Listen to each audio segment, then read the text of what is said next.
बृहस्पतिं हवामहे कविं कवीनामुपमश्रवस्तमं ज्येष्ठराजं ब्रह्मणां ब्रह्मणस्पत आनशृण्वन्नोतिभिस्सीदसादनम् ॐ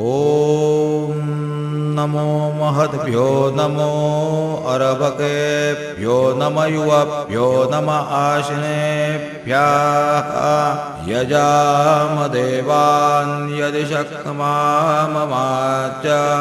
शौचौ समावृक्षि देवाः ॐ ममत्तो नः परित्मावसरः ममत्तु वातो अपामृषण्वान् शिशेतमिन्द्रापर्वता युवन्नस्तन्नो विश्वे वरिवस्यन्तु देवाः ॐ कथाते अग्ने शुचयन्त आयोर्ददासुरवाजेभिराशुषाणाः उभे यत्तोके तनये दधानारुतस्य सामन्त्रणयन्त देवाः ॐ यज्ञेन यज्ञमयजन्त देवास्तानि धर्माणि प्रथमान्यासन् एहनाकं महेमानस्तचन्द यत्र पूर्वे साध्या सन्ति देवाः ॐ राजाधिराजाय प्रसय्यसाहिने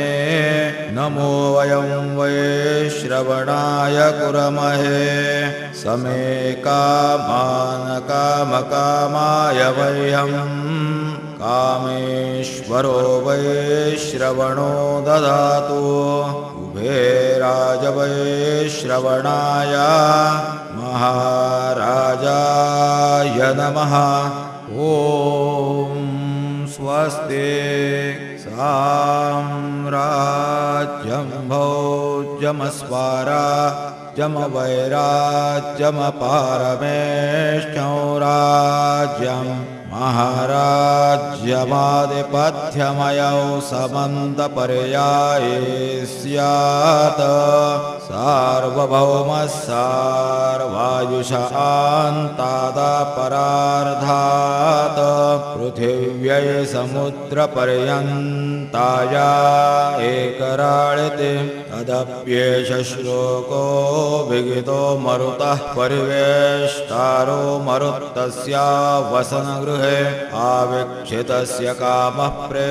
विश्वे देवाः सभासद इति ॐ यो वैतां ब्रह्मणो वेदाम् अमृतेनामृतां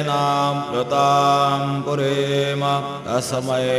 ब्रह्म च ब्रह्मार्ज आयुः कीर्तिं प्रजान् ददुः ॐ विश्वतो मुखो विश्वतो बाहुरुत विश्वतस्पात् सम्बाहुभ्यान्नभति सम्पतत्रैर्द्यावा भूमि जनयन् देवैकः ॐ एकदन्ताय विद्महे वक्रतुण्डाय धीमहि तन्नो दन्तिः प्रचोदयात्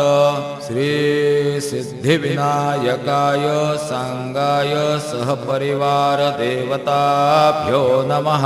मन्त्रपुष्पाञ्जलिं समर्पयामि।